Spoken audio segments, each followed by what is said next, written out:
ಅರಗಿನ ಆಲಯದಲ್ಲಿ ಸುಟ್ಟೇ ಹೋದರು. ನಮ್ಮ ಕಲ್ಪನೆಯಾಗಿತ್ತು. ಆದರೆ ಏನು ಮಾಡೋಣ? ಯಾರ ಕುತಂತ್ರವೋ ಅಲ್ಲ, ಯಾರ ಅನುಗ್ರಹವೋ ಏನು, ಆ ಕುಂತಿನಂದನರು ಬದುಕಿಯೇ ಬಂದರು. ಬ್ರಾಹ್ಮಣರಾಗಿ ಏಕಚಕ್ರ ನಗರವನ್ನು ಪೂರೈಸಿ ದ್ರೌಪದಿಯ ಸ್ವಯಂವರ ಮಂಟಪದಲ್ಲಿ ಮತ್ತೆ ಪ್ರಕಟ ಆಗಿಬಿಟ್ರು. ಹೇಗಾದ್ರೂ ಮುಗಿಸಬೇಕೆಂಬ ಕಾರಣಕ್ಕಾಗಿ ವಿಷ ಇಕ್ಕಿದೆ, ಮನೆಗೆ ಬೆಂಕಿ ಇಟ್ಟೆ, ಪ್ರಯೋಜನ ಆಗಲಿಲ್ಲ. ಆಮೇಲೆ ನಮ್ಮ ಹಿರಿಯವರೇ ಮುಂದಾಗಿ ಯಾವುದು ಅಖಂಡವಾದಿದ್ದು ಖಂಡವಾಗಬಾರದು ಎಂಬಂತ ನಿರ್ಣಯಕ್ಕೆ ಬಂದಿದ್ದನು. ಇಡೀ ಆರ್ಯಾವರ್ತದಲ್ಲಿ ಒಂದೇ ಪೀಠ ಇರಬೇಕೆಂಬಂತ ಯೋಚನೆ ಇತ್ತು. ಆ ಪೀಠ ಎರಡಾಗಿತ್ತು. ಒಂದು ಹಸ್ತಿನಾವತಿಯಲ್ಲಿ, ಮತ್ತೊಂದು ಇಂದ್ರಪ್ರಸ್ಥದಲ್ಲಿ. ನಮ್ಮ ಹಿರಿಯವರೇ ಮುಂದಾಗಿ ಅವರಿಗೆ ಒಂದು ಭಾಗ ಕೊಟ್ಬಿಟ್ರು. ಇಂದ್ರಪ್ರಸ್ಥದಲ್ಲಿ ಧರ್ಮರಾಯನಿಗೆ, ಕುಂತಿಯ ಮಗ. ನಾವು ಪಾಂಡವ ಅಂತ ಹೇಳುವುದೇ ಇಲ್ಲ, ಶಾಪವನ್ನು ಹುಟ್ಟುಕೊಂಡವರಲ್ಲವ. ಹಾಗಾಗಿ ಪಾಂಡವನ ಮಕ್ಕಳಲ್ಲ, ಕುಂತಿ ಮಕ್ಕಳು ಅಷ್ಟೇ. ಆ ಕುಂತಿ ಮಗನಿಗೆ ಯುವರಾಜ್ಯಾಭಿಷೇಕ ಆಯಿತು. ಆಮೇಲೆ ಯಾರೋ ನಾರದರು ಬಂದು ಹೇಳಿದ್ರಂತೆ, ಸತ್ತ ಪಾಂಡವಿಗೆ ಸ್ವರ್ಗ ಸಿಗಲಿಲ್ಲ ಅಂತ. ಸ್ವರ್ಗ ಸಿಗಲಿಕ್ಕೆ ಭೂಮಿಯಲ್ಲಿ ಪುಣ್ಯ ಮಾಡ್ಬೇಕಲ್ವ, ಅವ್ನು ಪುಣ್ಯ ಮಾಡಲಿಲ್ಲ ಅಂತ ಸಮಾಚಾರ. ಆದರೂ ತಂದೆಯನ್ನು ಸ್ವರ್ಗಧಾಮಕ್ಕೆ ಸೇರಿಸುವುದಕ್ಕೆ ಬೇಕಾಗಿ ರಾಜಸೂಯಾಧ್ವರವನ್ನು ಕೈಗೊಂಡರು. ನನಗಲ್ಲಾಗಿತ್ತು ಅವಮಾನ, ನನಗಲ್ಲಾಗಿತ್ತು ಅವಮಾನ. ಏನು ರಾಜಸೂಯದ ಸಭೆಯೋ ದಿನ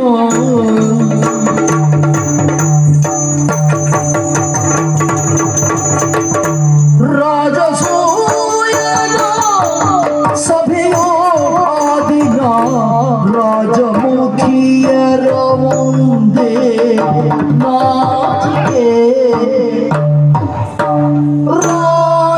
ರಾಜಮುಖಿಯರ ಮುಂದೆ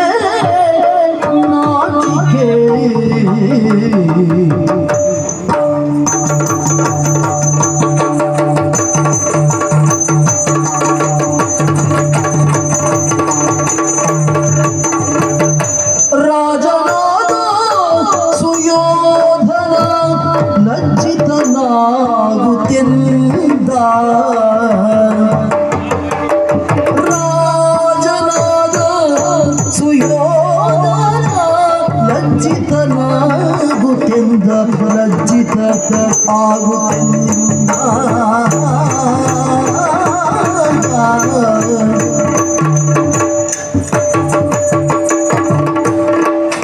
ರಾಜನಾದ ಸುಯೋಧನ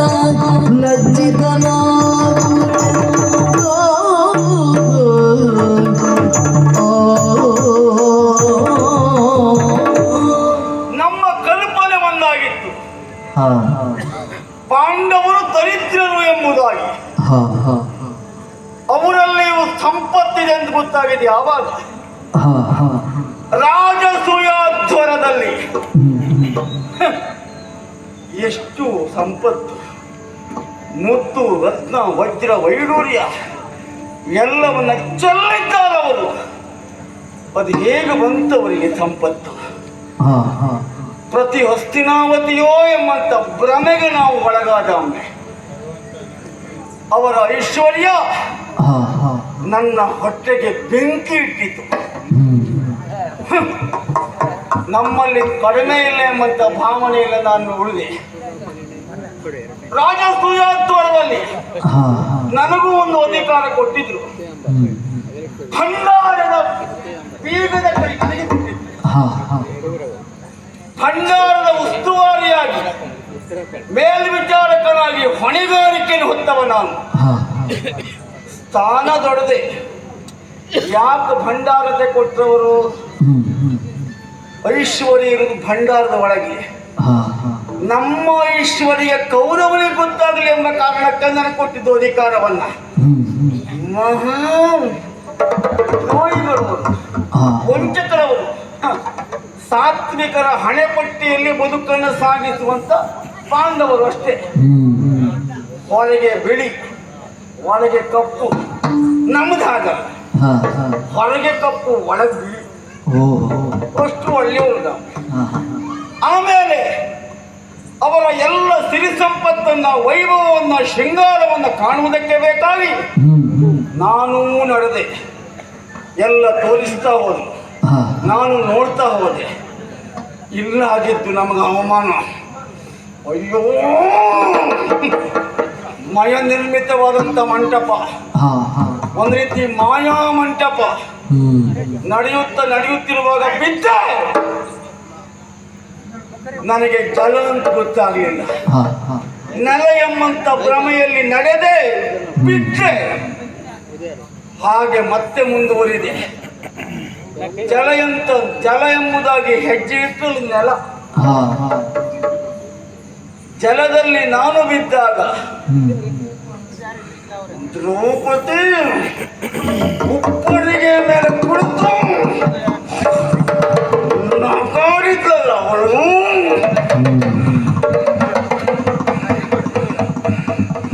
ಏನೆಂಬುದಾಗಿ ಸಖೀವಾದದೊಂದಿಗೆ ನಗಾಡುತ್ತಾ ಅವಳಾಡಿದ ಮಾತು ನನ್ನ ಕರ್ಣ ಕುಹರದಲ್ಲಿ ಇನ್ನೂ ಪ್ರತಿಧ್ವನಿಸುತ್ತಿದೆ.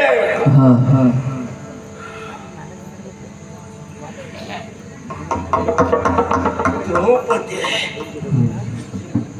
ನಮ್ಮನ್ನ ಹೀಯಾಳಿಸಿದ ರೀತಿಯನ್ನು ಎಣಿಸಿಕೊಂಡ್ರೆ ಬದುಕೆ ಬೇಡೆಂಬುದಾಗಿ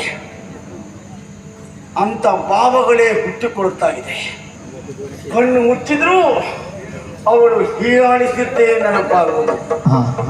ಊಟಕ್ಕೆ ಕುಳಿತರು ಆ ರಾಜಮುಖಿಯ ಮುಖವೇ ನೆನಪಾಗುವುದು.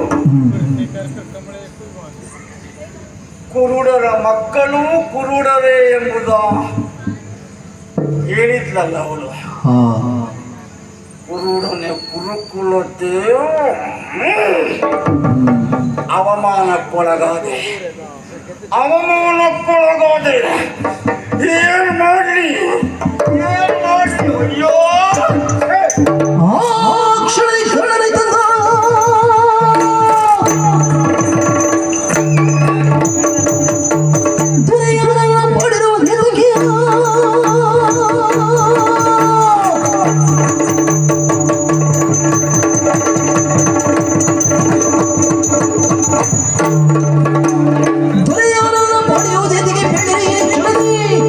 ಬೇಡಿರಿ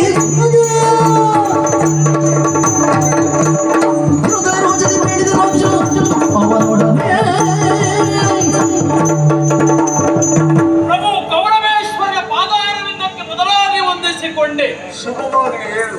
ನಿಮ್ಮ ಈ ರೀತಿ ಪರಿಸ್ಥಿತಿಯನ್ನು ಕಂಡು ಈ ಕಡೆಗೆ ಧಾವಿಸಿ ಬಂದವನಾಗಿದ್ದೇನೆ. ಪ್ರಭುಗಳೇ, ಏನು? ಯಾವತ್ತೂ ಸಹ ಈ ರೀತಿ ಇದ್ದದ್ದನ್ನು ನಾನು ಕಾಣಲಿಲ್ಲ.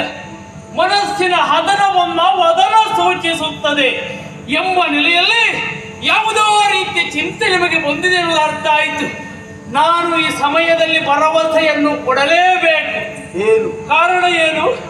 ಇನ್ನೊಂದು ಸಮಯದಲ್ಲಿ ಬಿಲ್ವಿದ್ಯಾ ಪರೀಕ್ಷಾ ರಂಗದಲ್ಲಿ ಕಾರಣ ಏನೂ ಅಲ್ಲ, ಸೂತ ಪುತ್ರ ಎನ್ನುವ ಹಾಗೆ ಎಲ್ಲವರು ನಿಂದಿಸುವ ಆ ಸಮಯ ನನ್ನನ್ನು ಕಂಡು ಗುರುತಿಸಿ ಕರೆತಂದು ಅಂಗರಾಜ್ಯದ ಅಭಿಷೇಕವನ್ನ ಮಾಡಿಸಿದವರು ದೊರೆಗಳು ನೀವೇ ಇದ್ದೀರಿ. ಹಾಗಾಗಿ ಬಂದ ಕಷ್ಟ ಏನು, ಏನಾಯಿತು ನಿಮಗೆ?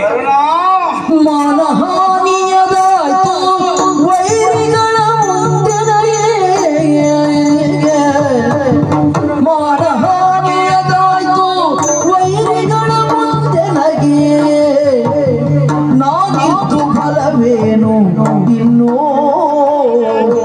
ನಾನಿದ್ದು ಫಲವೇನು ಇನ್ನೂ, ದುರುಳನಾಮಯಗೈದ ಮಂಟಪದೊಳಗೆಲ್ಲ, ದುರುಳನಾಮಯಗೈದ ಮಂಟಪದೊಳಗೆಲ್ಲ ಪರಿಹಾಸ್ಯ ಮಾಡಿದರೇ ದೊರೆಗಳೇ, ಹಸ್ತಿಲಿಯ ಅನಭಿಷಿಕ್ತ ದೊರೆ ನಾನು. ಏನು ಮಾಡೋಣ? ಮಾನಹಾನಿಯದಾಯಿತು. ಏನಾಯ್ತು ಪ್ರಭುಗಳೇ? ನಮ್ಮವರು ಹೂವಿನಲ್ಲಿ ಹೊಡೆದು ನಮ್ಮ ಸಹಿಸಿಕೊಳ್ಳಿಕ್ಕಾಗುವುದಿಲ್ಲ. ನಾನು ನಮ್ಮ ವಿರೋಧಿಗಳು ಅಂತ ತಿಳ್ಕೊಂಡ್ರು ನಮ್ಮ ಒಟ್ಟಿಗಿದ್ದರು ನಮ್ಮವರು ಅಂತ ಕರೆಯುವುದು. ಯಾರು ಯಾರು? ಪಾಂಡವರು. ಓಹೋ, ಮೊನ್ನೆ ಮುಗಿದಿದ್ದಲ್ವ ರಾಜಸೂಯಾಜ್ವರ. ಆ ಮಯ ನಿರ್ಮಿತವಾದಂತ ಮಂಟಪದಲ್ಲಿ ನನ್ನ ಮಾನಹಾನಿಯಾಯಿತು, ಅಪಮಾನಕ್ಕೊಳಗಾದೆ. ಆ ದ್ರೌಪದಿ ನಾನು ಬಿದ್ದ ಕಾಲಕ್ಕೆ ನಗಡಿ ಬಿಟ್ಲು.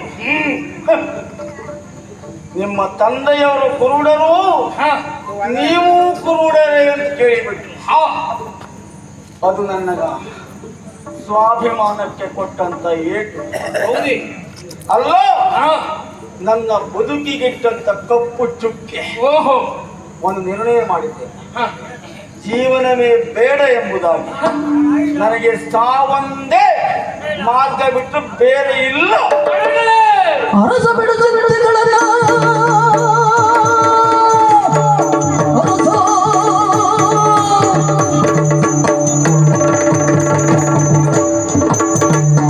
ಅರಸ ಬಿಡು ಚುಡಿಗಳನ್ನು ಪಾಂಡವರ ಸಿರಿಯನ್ನು ಎಳೆದು ತೆಗೆದು, ಪಾಂಡವರ ಸಿರಿಯನ್ನು ಎಳೆದು ತೆಗೆದು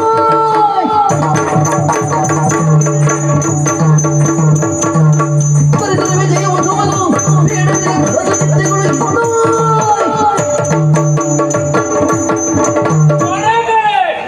ಈ ವಿಚಾರಕ್ಕೆ ಸಾವನ್ನೇ ಬಯಸೇ ಹೋಗ್ತಾ ಇದ್ದೀರಾ? ನಿಮ್ಮ ಕರುಣ ಇರುವಾಗ ಇದೆಲ್ಲ ಯಾಕೆ ಅಂತ ಕೇಳುತ್ತೇನೆ. ಇಲ್ಲದೆ ಹೋದ್ರೆ ಪ್ರಭು, ನೀವು ಹೀಗಿರುವುದಕ್ಕೆ ಕಾರಣ ಆ ದ್ರೌಪದಿ ಅಂತ ಆಯಿತು. ಈಗ ನಿಮ್ಮ ಸಮಸ್ಯೆ ನನಗೆ ಅರ್ಥ ಆಯಿತು. ಅವರ ಐಶ್ವರ್ಯಕ್ಕೆ ಒಂದು, ಆ ದ್ರೌಪದಿ ಮಾಡಿದ ಅವಮಾನ ಮತ್ತೊಂದು. ಚಿಂತೆಯ ಬಿಡಿ ನೀವು, ಚಿಂತೆಯ ಲತೆಯನ್ನ ಕಿತ್ತರಿಸಲಿರಿ. ಯಾಕೆ?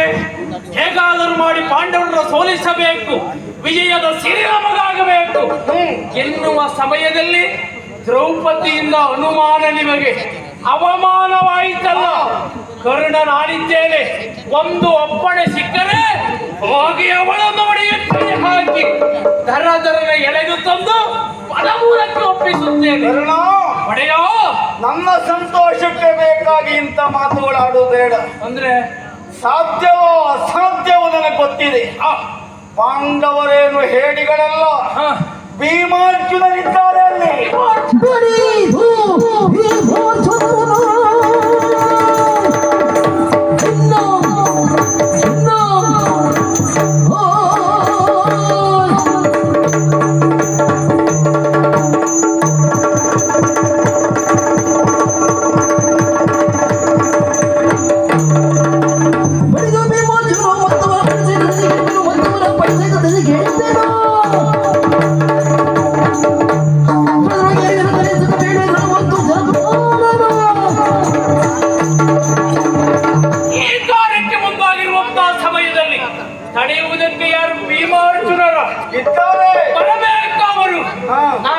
ಹೀಗೆಲ್ಲ ಮಾಡುವುದವರು ಪ್ರವೇಶ ಆಗಲಿ ಅಂತಾನೆ ಅರ್ಥ.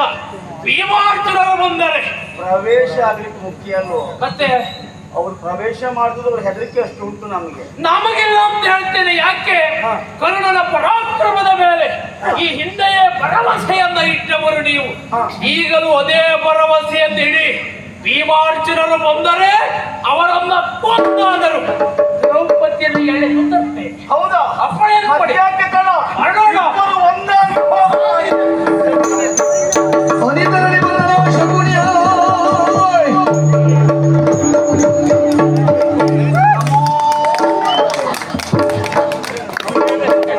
ಓ ನನ್ನ ಮಗುವೇ, ಓ ನನ್ನ ಮಾವನೇ. ಸುಯೋಧನ, ಮಾವಯ್ಯ. ಅರ್ಥ ಆಯ್ತು, ನನಗೆ ಅರ್ಥ ಆಯ್ತು. ಏನ್? ಮನದಲ್ಲಿ ರೋಷಾವೇಶ, ಮುಖದಲ್ಲಿ ಸಿಟ್ಟು. ಆಹಾ, ಯಾಕೆ? ಪಾಂಡವರ ಮೇಲೆ ಅವಮಾನ ಮಾಡಿದವರನ್ನ ಗಣಿಯಲೇಬೇಕು ಎನ್ನುವ ಕಾರಣಕ್ಕಾಗಿ ಇವರ ಮಾತನ್ನು ಕೇಳಿ ಯುದ್ಧಕ್ಕೆ ಹೊರಟೆಯ? ಹೌದು. ಓ ನನ್ನ ಮಗುವೇ. ಏನು ಮಗುವೇ ಮಗುವೇ ಅಂದ್ರೆ ನೀವು ಮತ್ತು ಸಣ್ಣದು ಮಾಡ್ತಾನೆ. ಅಲ್ಲಪ್ಪ, ಅವರು ಸಣ್ಣದು ಮಾಡಿದ್ದಕ್ಕೆ ನಾನು ಬೈತಾ ಇದ್ದೇನೆ ಈಗ. ಯಾಕೆ ಮಗು ಅಂತ ಹೇಳಿದ್ದು? ನಿನ್ನ ಬುದ್ಧಿಯು ಮಗುವಿನಂತಾಯಿತಲ್ಲ ಅಂತ. ಏನಾಯ್ತು? ಸಣ್ಣ ಬುದ್ಧಿ ಆಯ್ತು ಅಂತ ಈ ವಿಷಯದಲ್ಲಿ. ಈ ಯುದ್ಧ ಮಾಡುವವರು ಸಣ್ಣ ಬುದ್ಧಿನ ಆಗದಪ್ಪ, ಆಗದು.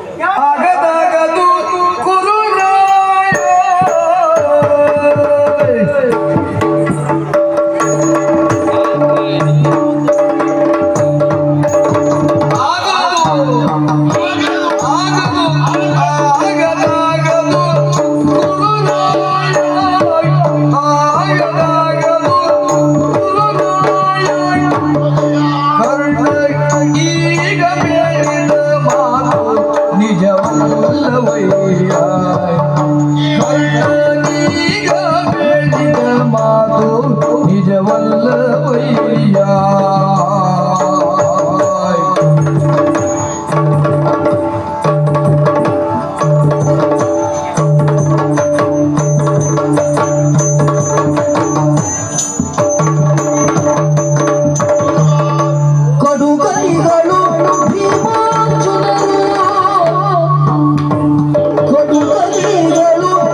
ಆಮೇಲೆ ಮಾತು ಕೇಳುವುದ? ಆಹಾ, ನನ್ನ ಮಾತು ಕೇಳಿದ್ರೆ ನೀವು ಹೋಗ್ತೇವೆ ಅಂತ ಆದ್ರೆ ನಿಮ್ಮ ಕಥೆಯೇ ಮುಗಿತದೆ. ಹೌದಾ? ಅದಕ್ಕೆ ನಾನು ಬಂದು ಇವನ ಮಾತನ್ನು ಕೇಳಿ ಯುದ್ಧಕ್ಕೆ ಹೊರಟವ ನೀನು. ನಿಮ್ಮ ತಂದೆಯವರು ಕುರುಡರು, ನೀವು ಕುರುಡರಂತ ನಗಾಡಿದ್ದವಳು. ಅದಕ್ಕಾಗಿ ನಿನ್ನ ಸಿಟ್ಟು ತಪ್ಪಲ್ಲ. ಯಾವ ಗಂಡಸಿಗಾದ್ರೂ ಆ ಮಾತು ಕೇಳಿ ಸಿಟ್ಟು ಬಂದೇ ಬರ್ತದೆ. ನಿನಗೆ ಬಂದದ್ದು ಸರಿ ಉಂಟು. ಏನು ನಾವು ಕುರುಡರ ನಾವು ಅಲ್ವಾ? ಮತ್ತೆ ಕಣ್ಣು ಕಾಣ್ತದೆ, ಆದ್ರೆ ಒಂದು ಈಗ ನಾವು ನಮಗೆ ತೋರುವ ಕಣ್ಣು ಮಾತ್ರ ಕೆಲಸ ಮಾಡುವುದಲ್ಲ, ಮತ್ತೆ ಅಂತರಂಗದ ಕಣ್ಣು ಕೆಲಸ ಮಾಡಬೇಕು, ತಲೆಯ ಕಣ್ಣು ಕೆಲಸ ಮಾಡಬೇಕು. ಅದಕ್ಕೆ ವಿಚಕ್ಷಣ ಮತಿತ್ವ ಅಂತ. ಅದೇ ನಮ್ಮ ಕಡಿಮೆಯ ಕಡಿಮೆ ಇಲ್ಲ. ಆ ವಿಚಕ್ಷಣ ಮತಿತ್ವ ಒಂದು ಇಲ್ಲದೇ ಇದ್ರೆ ಇಲ್ಲಿ ಬರ್ತಿದ್ದ ಈಗ. ನಿನಗೆ ಆ ಯೋಗ್ಯತೆ ಉಂಟಂತಲೇ ಆ ಸ್ಥಾನವನ್ನು ಕೊಟ್ಟಿದ್ದು ನಾವು. ಅದಲ್ಲದೇ ಇದ್ರೆ ಪ್ರಶ್ನೆ ಇಲ್ಲ. ಸ್ಥಾನ ಸಿಗುವ ತನಕ ಬರಲೇಬಾರ್ದು ಕುಳಿತುಕೊಂಡವ ನಾನು. ಸ್ಥಾನ ಸಿಕ್ಕಿದ ಮೇಲೆ ಬಂದೇ ಅಲ್ಲ. ಆದರೆ ಒಂದು ಏನು ಆ ಸ್ಥಾನವನ್ನು ಉಳಿಸಿಕೊಳ್ಳಬೇಕು ಅಂತ ಆದ್ರೆ ಅವಸರ ಮಾಡಬಾರದು. ನಿಧಾನವೇ ಪ್ರಧಾನ. ಹಾಗಿದ್ರೆ ಹಿರಿಯವರು ನೀವೆಲ್ಲ ಹೇಳಿ ನಾವು ಅಷ್ಟು ನಿಧಾನ ಅಲ್ಲ, ಹೋಗುದ್ರಲ್ಲಿ ನಿಧಾನ ಅಂತಲ್ಲ, ಬುದ್ಧಿ ಉಪಯೋಗಿಸಬೇಕು ಅಂತೇಳಿ ಹಾಗೆ ಮಾಡ್ತೇನೆ. ಮಾರ್ಗದರ್ಶನ ಇಲ್ಲಿ ಮಾಮಯ್ಯ. ಎಷ್ಟೊತ್ತಿಗೆ ಉಂಟು ಮಗುವೆ? ಹಾ. ಇವನ ಮಾತನ್ನು ಕೇಳಿದ್ರೆ ಯುದ್ಧಕ್ಕೆ ಹೋಗ್ತಿ ಅಂತ ಆದ್ರೆ ಹಾ. ಅಷ್ಟು ಸುಲಭವಾದ ಹಾ. ಅಲ್ಲಿದ್ದವರು ಯಾರು? ಬಲಾಢ್ಯರು, ಭೀಮಾರ್ಜುನರು. ಭೀಮ ಬರ್ಲಿಲ್ಲ. ಅವ ಇಲ್ಲಿ ಬಂದ. ಅವನು ಇಲ್ಲಿ ಬಂದ್ರೆ ಬಿಡುವುದಿಲ್ಲ. ಅಲ್ಲ, ನಿಮಗೆ ಹೆದರಿಕೆ ಇಲ್ದಿರಬಹುದು, ನನಗೆ ಅವನ ಹೆಸರು ಕೇಳಿದ್ರೆ ಹೆದರಿಕೆ ಆಗ್ತದೆ. ಯಾಕೆ ಅವ ಏನು ಅಂತ ನನಗೆ ಗೊತ್ತು. ಅಣ್ಣ ತಮ್ಮ ಇಬ್ಬರು ಇದ್ದಾರೆ, ಫಲಾನ್ವಿತರು. ಅಷ್ಟೇ ಅಲ್ಲ, ಅವ್ರಿಗೆ ಏನಾದ್ರೂ ಸೋಲುಂಟಾಯ್ತು ಅಂತ ಆದ್ರೆ ಅವರನ್ನು ಕಾಪಾಡ್ಲಿಕ್ಕೆ ಶ್ರೀಕೃಷ್ಣ ಇದ್ದಾನೆ ಅವರೊಟ್ಟಿಗೆ ಎನ್ನುವುದನ್ನ ಯಾವ ಕಾರಣಕ್ಕೂ ಮರಿಬೇಡ. ಓ, ಅವೊಬ್ಬ ಇದ್ದಾನೆ ಅಲ್ವೇ? ಹಾಗಾಗಿ ಆಗೋದು ದುರವು ಸಲ್ಲದು ಅಂತೇಳಿ ಈಗ ಯುದ್ಧ ಆಗುವುದಿಲ್ಲ ಅಂತಾದ್ರೆ ಅವ್ರು ನನಗೆ ಸೋಲ್ಬೇಕು. ನಿನ್ನಲ್ಲಿ ಅವರು ಸೋಲ್ಬೇಕು, ನಿನ್ನ ಅಡಿಯಾಳಾಗಿ ಅವರು ಇರಬೇಕು. ಅವರ ಅವಮಾನವೇ ನನ್ನ ಬದುಕಿನ ಗುರಿ. ಅಷ್ಟಾಗ್ಬೇಕು ಅಂತ ಏನು ಮಾಡುವುದು? ಓ ನನ್ನ ಮಗುವೇ, ದೂತದೋಳವರ ಸೋಲಿಸುವೆ,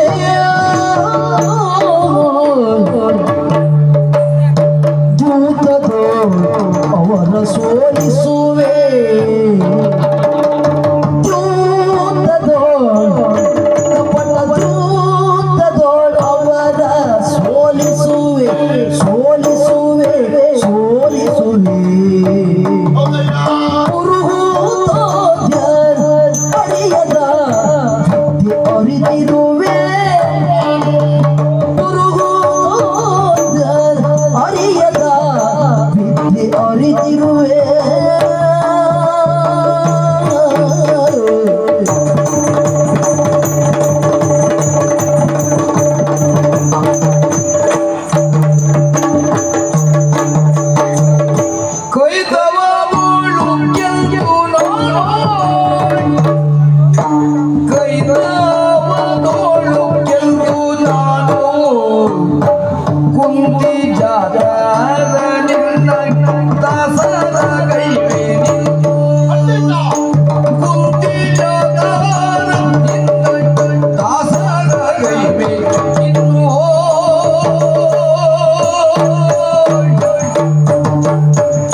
ಯುದ್ಧ ಆಗ್ಲಿಕ್ಕಿಲ್ಲ.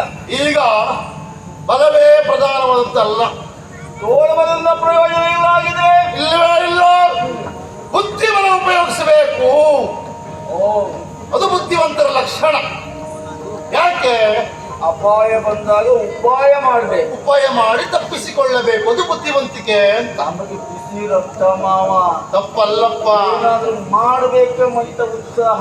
ಪ್ರಾಯ ಅಲ್ವೇನೋ? ನಿನ್ನ ಪ್ರಾಯದಲ್ಲಿ ನಾನು ಹಾಗೆ ಇದ್ದೆ, ಅಲ್ಲಿ ಏನು ಮಾಡ್ಲಿಕ್ಕಾಗಿಲ್ಲ. ಮಾಡ್ಲಿಕ್ಕೊಂದು ವೇದಿಕೆ ಬೇಕಾಗ್ತದೆ. ನಮಗೆ ಅವಮಾನ ಮಾಡುವಂತ ವೇದಿಕೆ ಒಂದು ಉಂಟು, ನಿನಗೆ ಉಂಟು. ಆ ವೇದಿಕೆಯಲ್ಲಿ ನೀನು ಗೆಲ್ಲಬೇಕು ಅಂತ ಆದ್ರೆ ಈಗ ನಾವು ಅಲ್ಲಿ ಹೋಗ್ಬೇಕು, ಅವರೇ ಇಲ್ಲಿ ಬರ್ಬೇಕು. ವಿರೋಧಿಗಳಲ್ಲಿ ಅವರ ಸ್ವಸ್ಥಾನದಲ್ಲಿ ಬಲ ಹೆಚ್ಚು. ನಿನ್ನ ವೇದಿಕೆಗೆ ಅವರು ಬಂದು ನಿನ್ನ ಮುಂದೆ ಅವರು ಸೋತು ನಿನ್ನ ಅಡಿಯಾಳಾಗಬೇಕು. ವಿಷಯ ಸರಿ. ಅವರ ಮನೆಗೆ ಹೋದಾಗ ನನಗೆ ಅವಮಾನವಾಗಿತ್ತು ಅಲ್ವೇ? ನಮ್ಮ ಮನೆಗೆ ಅವರನ್ನ ಕರೆಸಿ ನಾವು ಅವಮಾನ ಮಾಡಬೇಕು. ಅವಮಾನ ಮಾಡಿಸಿದ್ದು ಇದು ಬುದ್ಧಿವಂತಿಕೆ ಮಾಮಯ್ಯ. ನಮ್ಮ ತಲೆ ದೊಡ್ಡದು, ವಿಷಯ ಹೊಳೆಯುವುದಿಲ್ಲ. ಆ ದೊಡ್ಡವರಿಗೆಲ್ಲ ಹಾಗೆ ಸಣ್ಣ ಸಣ್ಣ ವಿಷಯ ಗೊತ್ತೇ ಆಗುದಿಲ್ಲ.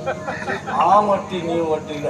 ನಾವು ಸಣ್ಣ ವಿಷಯವನ್ನೇ ಲೆಕ್ಕ ಹಾಕ್ತಾ ಸಣ್ಣ ವಿಷಯವನ್ನೇ ದೊಡ್ಡ ವಿಷಯ ಮಾಡುವವರು ನಾವು ಅದು ದೊಡ್ಡ ಸಣ್ಣದು ಮಾಡ್ತೇವೆ, ನೀವು ಸಣ್ಣ ದೊಡ್ಡದು ಮಾಡ್ತೇವೆ. ನನ್ನೇನು ಮಾಡ್ತೇವೆ? ನಿನ್ನ ದೊಡ್ಡದು ಮಾಡೇ ಮಾಡ್ತೇವೆ. ನಾವು ಸಣ್ಣದ ಆಗಿತ್ತು ಈಗಂತ ಅವ್ರ ಲೆಕ್ಕದಲ್ಲಿ, ನನ್ನ ಲೆಕ್ಕದಲ್ಲಿ ಅಲ್ಲ, ಅವ್ರ ಲೆಕ್ಕದಲ್ಲಿ ಸಣ್ಣದಾಗಿದ್ದೀಯ. ನೀವು ದೊಡ್ಡವರೇ, ಆದ್ರೆ ಅವ್ರಿಗೆ ಅವಮಾನ ಆಗಬೇಕು ಅಂದ್ರೆ ಏನು ಮಾಡ್ಬೇಕು? ಇದು ಒಂದು ಉಪಾಯವನ್ನು ಹೇಳುತ್ತೆ. ಏನು? ಅವ್ರನ್ನೆಲ್ಲಿವರೆಗೆ ಕರೆಸಿಕೊಳ್ಳಬೇಕು. ಒಂದು ಔತಣ ಕೂಟ. ಔತಣ ಕೂಟ ಅಲ್ಲ ಅದೇ ದೊಡ್ಡ ವಿಷಯ ಎಲ್ಲ ಬೇಡ. ನೀನು ಎಷ್ಟೋ ಖರ್ಚು ಮಾಡುವವನಿಗೆ ಒಂದವ್ರಿಗೆ ಊಟ ಹಾಕ್ಲಿಕ್ಕೆ ಆಗುದಿಲ್ವಾ? ಮತ್ತೆ ಕರೆಸ್ಕೊಂಡು ನಮ್ಮಲ್ಲಿ ಒಂದು ರಾಜಶ್ರೀಯ ಮಾಡುವ ಚಕ್ ಅದು ಬೇಡ. ಅವರಲ್ಲಿ ಏನುಂಟು ಬೊಕ್ಕಸ ಭಂಡಾರ ಎಲ್ಲವನ್ನಲ್ಲದೆ ಆಗ್ಬೇಕು. ನನಗೆ ಭಂಡಾರದ ಅಧಿಕಾರ ಕೊಟ್ಟಿದ್ದು ಹೌದು, ನಮ್ಮನೆ ಎಷ್ಟುಂಟು ಅದು ಮತ್ತು ತುಂಬಬೇಕು. ಒಂದು ತೋರಿಸಿಕೊಳ್ಳುವುದಕ್ಕೆ ಅವ ಧರ್ಮರಾಜ ಕಳೆದು ಹೇಳಿದ್ದಾನೆ ನೀನು ಅಧಿಕಾರಿ ಅಂತ. ಅವಸರ ಮಾಡಿ ಆ ಪದವನ್ನು ಅವನಿಗೆ ಬಳಸ್ಲಿಕ್ಕೆ ಕಾಲವನ್ನು ನಾನು ಸರಿ ಮಾಡಿಕೊಡ್ತೇನೆ. ಹೇಗೆ ಅವರು ಇಲ್ಲಿವರೆಗೆ ಏನಾದ್ರೂ ಮಾಡಿ ಕರೆಸಿಕೊಂಡು ಏನು ಬಂದದ್ದು ಕೇಳಿದಾಗ ದ್ಯೂತವನ್ನಾಡುವುದು, ಜೂಜಾಟ.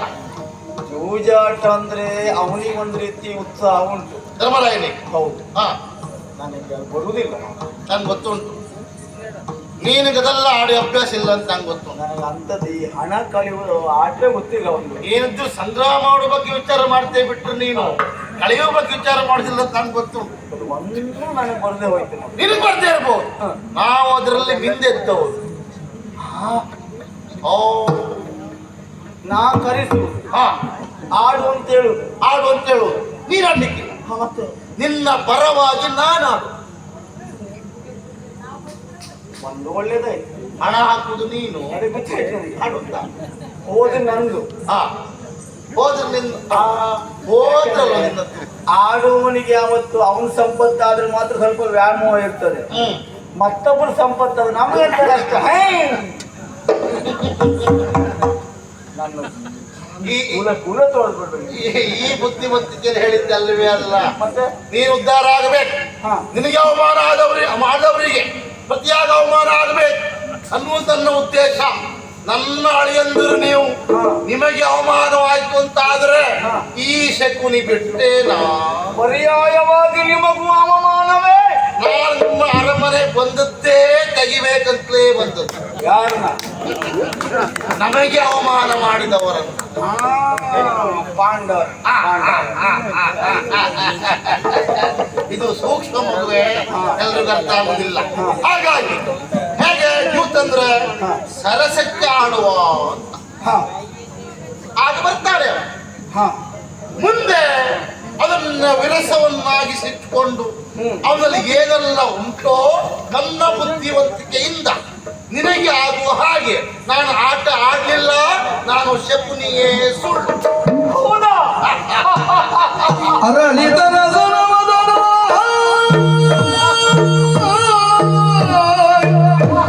ಅರಳಿದರ ಸನವದನ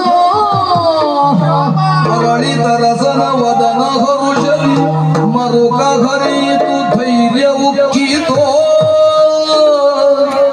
ಮರುಕ ಹರಿಯಿತೋ ಧೈರ್ಯ ಉಕ್ಕಿತೋ ಗುರುಕುಲವ ಉಳುಗಿದಿರಿ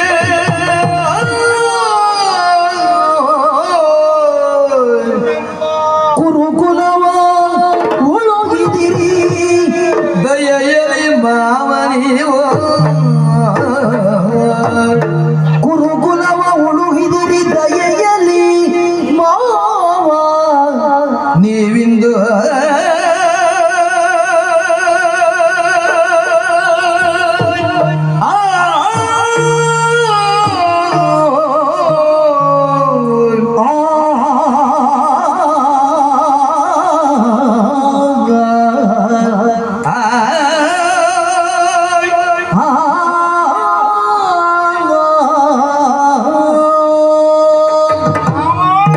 ನೋಡಿದೀಯಾ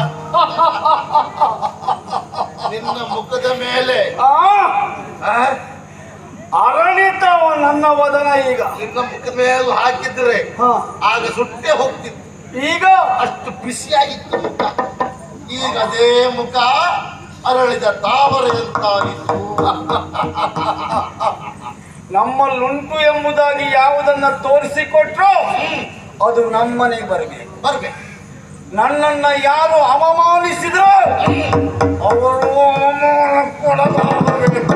ಅದು ನಿಮ್ಮನೆಯಲ್ಲೇ ಆಗಬೇಕು. ಸರಿ ಮಾಮ, ಗುರುಕುಲವನ್ನ ಉಳಿಕೊಟ್ಟಿರಿ ನೀವು.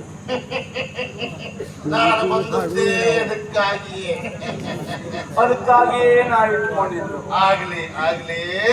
ಕಲಿಸ್ತೇನೆ. ಹಾ ಹೋಗಿ ನಾನೇ ಕರೆದು ಬಂದ್ಬಿಟ್ಟ. ಪ್ರಯತ್ನ ಇಲ್ಲ. ಹಾ. ಯಾಕೆ ಹಾ. ಮೊದ್ಲೇ ನಿನ್ ನೋಡ್ರು ಆಗುದಿಲ್ಲ ಒಳಗಿದ್ದೊಳಗೆ. ನೀನು ಕರೆದ್ರೆ ಬರುವುದೂ ಇಲ್ಲ ಅಂತ ಆಟಕ್ಕವ್ರು. ಇಲ್ಲಿ ಬೆಲೆ ಬರ್ಬೇಕು ಅಂತಂದ್ರೆ ಯಾರ ಮಾತಿಗೆ?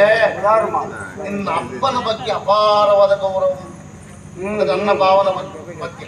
ಹೌದು, ದೊಡ್ಡಪ್ಪ ಅವ್ರಿಗೆ ಅದೆಲ್ಲ ಉಂಟು. ಅದ್ರ ನಿಮಗಿಲ್ಲ ಅಂತ ನೀವು ಒಪ್ಕೊಂಡಾಗೈತಿ. ಹಾಗಲ್ಲ, ಮತ್ತೆ ಅವ್ರಿಗೆ ಅದೊಂದೇ ಇರುದು. ಅಷ್ಟೇ ಬಿಡು, ಅಲ್ಲಿ ನೀನು ಇರ್ಬೇಕು ಅಂತಿಲ್ಲ. ನಮ್ಮ ದೊಡ್ಡಪ್ಪಿಲ್ಲ. ನಿನ್ನ ಅಪ್ಪ ದೊಡ್ಡಪ್ಪ ಹಾ. ಅವರಿಗೆ ಮತ್ತೆ ಇನ್ನೊಬ್ರು ದೊಡ್ಡಪ್ಪ ಅಂತ ಕರೆಸಿಕೊಳ್ಳೋರು ಇದ್ರು. ಅವರಿದ್ದಾರೆ ಬಿಡು. ಅಪ್ಪನ ಸಾಲಿ ಬರ್ಲಿಲ್ಲ. ನಿಮ್ಮ ಅಪ್ಪ ಸಾಲಿ ಬರುವುದಿಲ್ಲ ಅವರು. ಆದ್ರೆ ನಿನ್ನಪ್ಪ ಹೇಳ್ತಾರೆ ಅಂತ ಆದ್ರೆ ಆ ಮಾತನ್ನು ಕೇಳಿ ಪಾಂಡವರು ಇಲ್ಲಿ ಒಂದೇ ಬರ್ತಾರೆ. ಅಪ್ಪ ಏನು ಬರ್ತಾರೆ ಅವರು. ಅಪ್ಪಯ್ಯ ಒಪ್ಪಬೇಕಲ್ಲ. ಒಪ್ಪುವಾಗ ನೀವು ಮಾಡ್ಬೇಕಲ್ಲ. ಏನು ಮಾಡುದು? ನೇರ ಹೀಗೆ ಹೋಗರ. ಹಾ. ನಿನ್ನ ಕಣ್ಣೀರ್ ಕಾಣ್ಬೇಕಪ್ಪಯ್ಯ. ನನಗದೊಂದು ಬರುವುದಿಲ್ಲ. ಅದು ಯಾವ ಕಣ್ಣೀರು? ನಿಜವಾದ ಕಣ್ಣೀರನ್ನು ಬರ್ಲಿಕ್ಕೆ ಇಲ್ಲ. ಮೊಸಳೆ ಕಣ್ಣೀರು. ನಾಟಕ ಮಾಡ್ಬೇಕು.